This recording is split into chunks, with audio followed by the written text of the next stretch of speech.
Shalom, shalom, shalom, chers frères et sœurs, bienvenue dans cette nouvelle vidéo. Je vous prie de regarder la vidéo jusqu'à la fin. Et si la vidéo vous a apporté quelque chose de bien, quelque chose de nouvel, si la vidéo vous a édifié, n'hésitez pas à la partager autour de vous. Alors je vous encourage à vous abonner aussi à notre page YouTube Christ TV7 si vous n'êtes pas encore abonné. Alors chers frères et sœurs, en ce jour je veux qu'on échange un peu sur cette parabole que le Seigneur Jésus-Christ nous donne dans le livre de Matthieu, le chapitre 7, du verset 13 au verset 14. Lisons ensemble ce verset. Matthieu chapitre 7, verset 13 à 14. Il est écrit: Entrez par la porte étroite, car large est la porte. Spacieux est le chemin qui mène à la perdition. Et il y en a beaucoup qui entrent par là. Mais étroite est la porte resserrée, le chemin qui mène à la vie. Et il y a peu qui les trouvent. Que le Seigneur bénisse sa parole.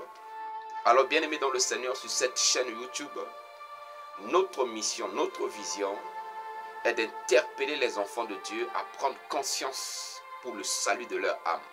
À prendre conscience du temps dans lequel nous sommes. Nous sommes à une époque où il y a beaucoup de séduction. Nous sommes à une époque où il y a beaucoup de choses qui brillent. Mais n'oubliez pas, cette parabole qui dit tout ce qui brille n'est pas de l'or. Cet adage, excusez-moi. Tout ce qui brille n'est pas de l'or. Alors notre devoir est d'interpeller les véritables enfants de Dieu à prendre conscience. Vous savez, de nos jours, il y a beaucoup de personnes qui vont à l'église, mais tous n'ont pas le même but. Il y a ceux qui vont à l'église uniquement parce qu'ils ont appris que le pasteur guérit, le pasteur opère des miracles. Ils vont à l'église juste pour la solution à leurs problèmes. Mais il y a ceux qui vont à l'église parce qu'ils cherchent le salut de leur âme. Alors, bien-aimés dans le Seigneur, si vous êtes de ceux qui ne vont pas à l'église pour chercher le salut de votre âme, posez-vous beaucoup de questions. Si vous êtes de ceux qui vont à l'église pour chercher le salut de votre âme, vous devez aussi vous poser la question de savoir si vous êtes sur le droit chemin ou bien sur le mauvais chemin. Dans cette parabole, le Seigneur Jésus nous parle de deux chemins. Il dit il y a un chemin qui est large. Il y a une porte et un chemin qui est large. Mais ce chemin et cette porte, ça mène à la perdition. Et le Seigneur va plus loin pour dire, il y a beaucoup qui passent par là. Il y a beaucoup qui entrent par cette porte, qui suivent ce chemin qui mène à la perdition. Beaucoup suivent ce chemin-là. Alors, bien-aimés dans le Seigneur, l'une des choses que vous devez savoir, c'est que quand on ouvre une porte, cela nous fait entrer quelque part. Et quand on emprunte un chemin, cela nous amène quelque part. Mais le Seigneur nous parle d'une porte qui est liée à un chemin. Et cette porte, elle est large. Et le chemin aussi est large. Et il dit, beaucoup passent par là. Mais malheureusement, ce chemin mène à la perdition. Ça fait réfléchir, bien aimé dans le Seigneur. Et dans la deuxième partie, il parle d'une autre porte. Et cette porte, elle est restreinte. Cette porte, elle n'est pas large. Et cette porte mène à un chemin qui n'est pas aussi large. Un chemin qui est resserré. Et il a dit, c'est ce chemin-là qui mène à la vie. Mais malheureusement, beaucoup ne trouvent pas ce chemin. Beaucoup ne trouvent pas cette porte. Alors, cela va nous faire poser des questions. Quel est ce chemin qui mène à la perdition? Ce chemin large qui mène à la perdition. Quel est ce chemin? Et la seconde question, quel est l'autre chemin qui est resserré et qui mène à la vie? Alors, nous allons voir un peu dans Matthieu le chapitre 24. Nous allons voir le chemin large. Matthieu le chapitre 24, le verset 24 au verset 26. Qu'est-ce que la parole de Dieu nous donne dans cette partie de la Bible? Matthieu chapitre 24, le verset 24 au verset 26. Je vais rapidement vous dire que le chemin large, c'est le chemin de la séduction. Le chemin de la séduction. Matthieu chapitre 24, du verset 24 au verset 26 dit ceci. Car il se lèvera de faux Christ et de faux prophètes. Ils feront de grands prodiges et des miracles au point de séduire, s'il était possible, même les élus. Verset 25, voici, je vous l'ai annoncé d'avance. Si donc on vous dit, voici, il est dans le désert, n'y allez pas. Voici, il est dans la chambre, ne le croyez pas. Alléluia. Que le Seigneur bénisse sa parole. L'un des mouvements charismatiques chrétiens ou évangéliques qui rassemblent aujourd'hui des foules, ce sont des mouvements basés sur la prophétie, les miracles. La prophétie et les miracles. Et le Seigneur dit, ils se lèveront des faux prophètes qui vont séduire à travers de quoi? À travers des miracles. Alors, bien-aimés dans le Seigneur, tout à l'heure, au début, je vous ai dit qu'il y a des gens qui vont à l'église uniquement dans le but de trouver la solution à leurs problèmes, même pas pour la vie éternelle. Mais il y a des gens qui vont pour chercher la vie éternelle. Il y a une vérité que beaucoup des croyants ne connaissent pas. Cette vérité est que beaucoup ne savent pas que le diable opère aussi les miracles. Beaucoup ne savent pas que les faux ont la capacité aussi d'opérer des miracles. Voilà pourquoi, à travers des miracles, on arrive facilement à les faire quoi? À les séduire pour les détourner du droit chemin. Voilà pourquoi, bien-aimés dans le Seigneur, il faut faire très attention. Le chemin que vous suivez, est-ce que c'est un chemin qui est basé sur la vérité ou bien juste un chemin qui est basé sur la prophétie et sur des miracles? Je ne suis pas contre la prophétie, puisque la parole de Dieu nous demande dans 1 Thessaloniciens que nous ne devons pas mépriser la prophétie, mais nous devons examiner toutes choses et nous devons retenir ce qui est juste. Mais beaucoup n'arrivent pas à examiner les choses, juste parce qu'ils n'ont pas la connaissance de la parole de Dieu. Parce qu'on examine les choses à travers la parole de Dieu. C'est à travers la parole de Dieu que nous examinons toutes choses. Mais quand tu n'as pas la connaissance de base, quand tu n'as pas la connaissance profonde, ça devient difficile d'examiner ou de discerner les choses. Et c'est ainsi que beaucoup sont séduits et ils suivent le chemin de la perdition. Le chemin large, la porte large. Bien-aimés dans le Seigneur, faisons très attention. Nous sommes à une époque où le diable aussi a ses agents sur le terrain. Nous sommes à une époque où même beaucoup de ceux que le Seigneur a appelés à cause des épreuves de la vie ont décidé de laisser le droit chemin, mais aller toucher au feu étranger pour impressionner les gens, pour séduire les gens afin de faire traîner les foules. Malheureusement, c'est ce qui se passe aujourd'hui. Et c'est ce chemin-là que beaucoup empruntent, ce chemin large qui mène malheureusement à la perdition. Alors, bien-aimés dans le Seigneur, si vous vous souciez du salut de votre âme, vous devez réfléchir sur cette parabole. Vous devez prier le Seigneur. Vous devez vous poser la question de savoir, suis-je sur le droit chemin dans ma foi? L'église où j'adore le Seigneur, est-ce que je suis sur le droit chemin? Le deuxième chemin, nous pouvons le voir dans 2 Timothée. 2 Timothée.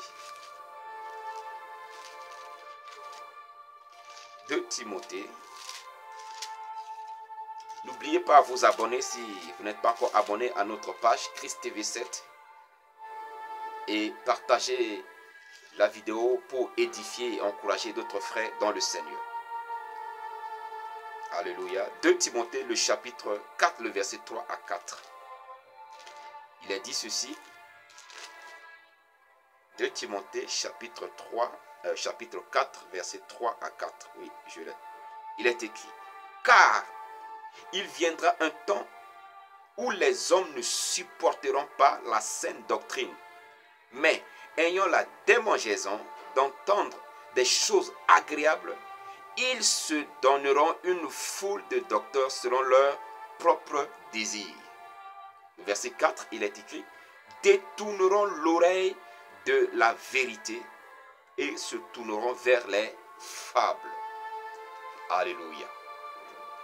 Vous voyez, déjà par là, nous voyons que le chemin large, ce n'est pas que les miracles, ce n'est pas que les prophéties, mais il y a aussi des fausses doctrines. Il y a des choses qu'on nous dise aujourd'hui, ça dit que ça donne de l'espoir à notre chair. Mais en réalité, cela n'éclaire pas notre esprit, cela n'éclaire pas notre âme. Et le Seigneur a dit, l'Esprit du Seigneur a dit par l'apôtre Paul, qu'il viendra un temps, et ce temps-là nous le voyons aujourd'hui, où les gens ne supportent pas la saine doctrine. Aujourd'hui, il y a des gens qui ne veulent même pas entendre parler de doctrine. Quand tu parles de doctrine, oh, ce sont des dogmes, oh, ce sont de ceci, oh, de cela. Il y a même des chrétiens qui ne savent même pas ce que c'est qu'une doctrine et n'arrivent pas à faire la différence entre les fausses doctrines et la sainte ou la saine doctrine. Bien-aimés dans le Seigneur, votre foi est basée sur quoi? Votre connaissance de la parole de Dieu est basée sur quoi? Votre marche en tant qu'enfant de Dieu est basée sur quoi?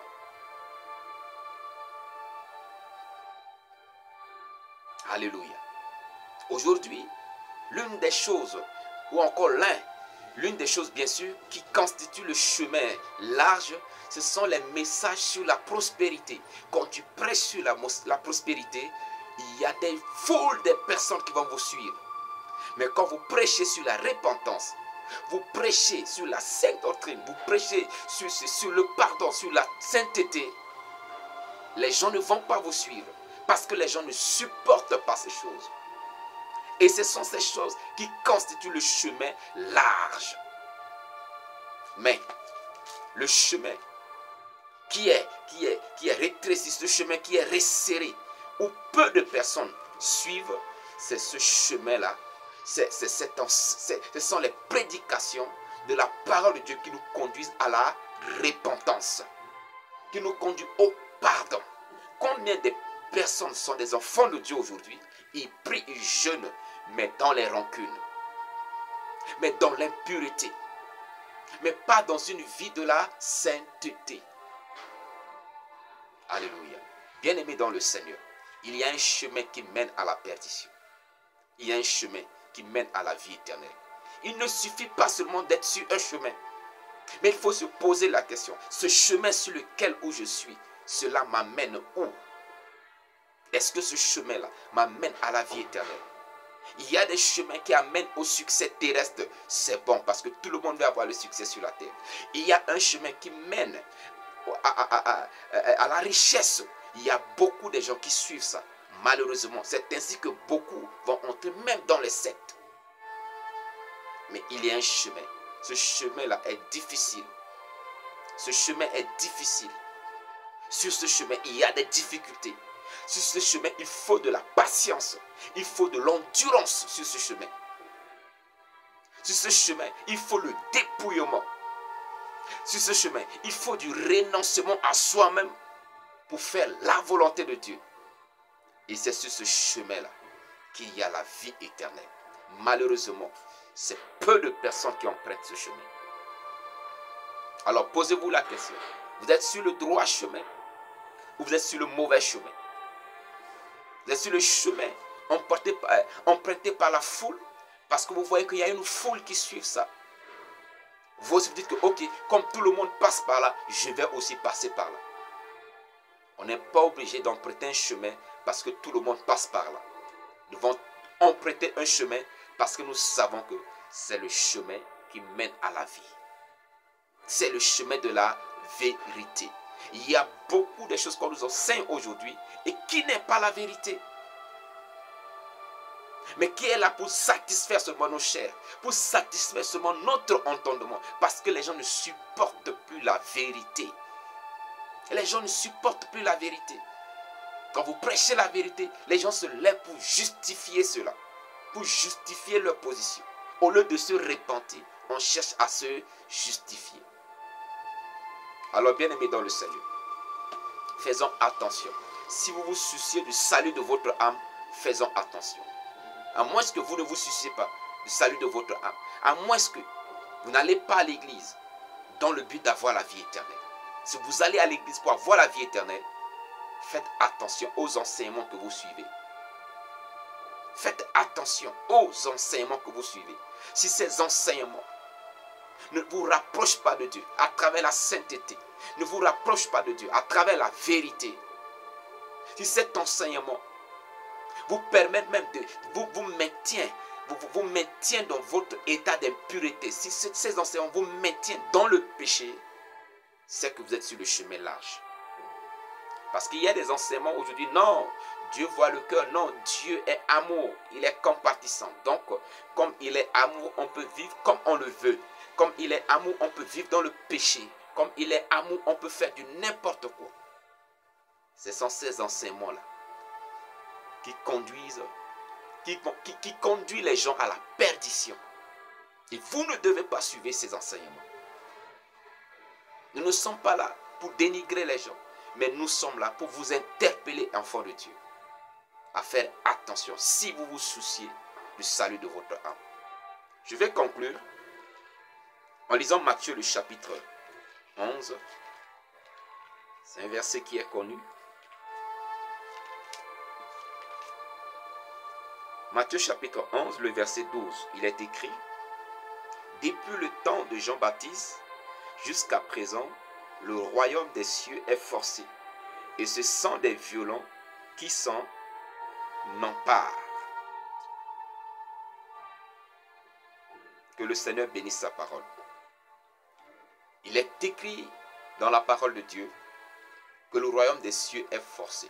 Depuis le temps de Jean-Baptiste jusqu'à ce jour, le royaume des cieux est forcé.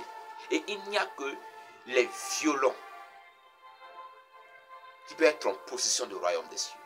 Les violents, les gens qui vont se faire violence, qui vont se faire violents sur leur vie en traitant durement leur corps pour soumettre leur corps à la volonté de Dieu et non au désir de la chair. Vous vous rappelez de cette parole de l'apôtre Paul où il dit: je traite durement mon corps et je le tiens assujetti pour ne pas être rejeté après avoir prêché, enseigné aux autres. Le chemin large, c'est ce chemin-là de facilité qui nous fait croire que non, la vie chrétienne, c'est une vie de bonbons. C'est une vie où tout est facile. C'est une vie où il suffit que tu sèmes et puis c'est fini. La vie chrétienne, c'est une vie où nous devons traiter durement notre corps pour ne pas laisser les désirs de la chair nous emporter. Pour ne pas laisser les désirs charnels nous éloigner de la volonté de Dieu. Mais si vous pensez que la vie chrétienne, c'est une vie facile, bien aimé dans le Seigneur, c'est que vous n'êtes pas sur le droit chemin. Si on vous a enseigné que la vie chrétienne, c'est une vie de facilité, c'est que vous n'êtes pas sur le droit chemin. Le Seigneur Jésus a dit dans sa parole: vous aurez des tribulations dans le monde, mais prenez courage, j'ai vaincu le monde.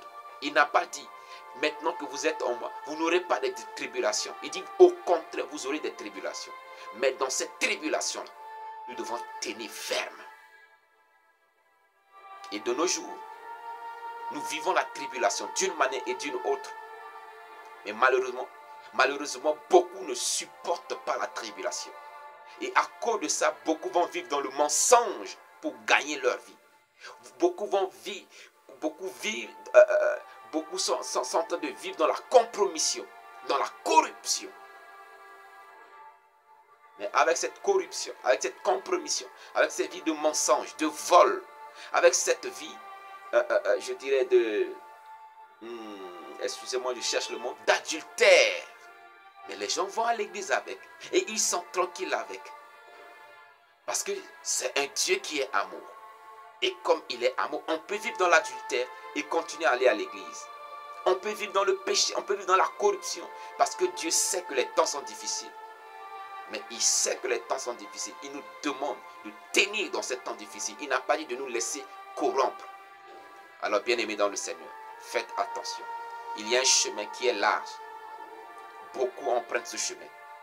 Mais cela les conduit à la vie éternelle. Mais il y a un autre chemin qui n'est pas large.